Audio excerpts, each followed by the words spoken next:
মহান রবের কাছে দোয়া করলে তিনি যে তার বান্দাকে খালি হাতে ফিরিয়ে দিতে লজ্জাবোধ করেন।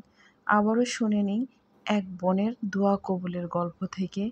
আমার রব, আমার আল্লাহ কতটা মহান।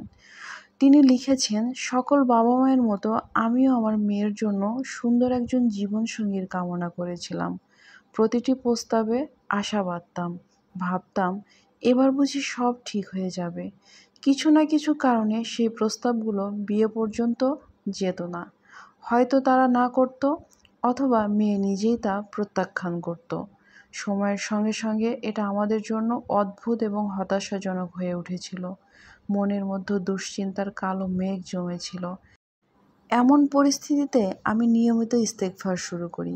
আল্লাহর কাছে সাহায্য ও হেদায়েত কামনা করতাম। প্রতিদিন ইস্তেগফারের মাধ্যমে আল্লাহর কাছে মনের সব কষ্ট উজাড় করে বলতাম।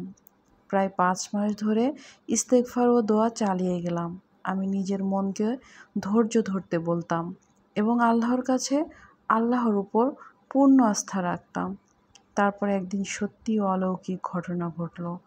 আমার মেয়ে একজন দয়ালু ও উত্তম মানুষের সাথে বিবাহ বন্ধনে আবদ্ধ হয়েছে। সেই মানুষটি আমাদের প্রত্যাশার চেয়েও অনেক বেশি উত্তম ছিল। এখন তারা সুখী দাম্পত্য জীবনযাপন করছে। তাদের একটি মেয়ে হয়েছে যে আমাদের পরিবারের আনন্দ আর আলো হয়ে উঠেছে।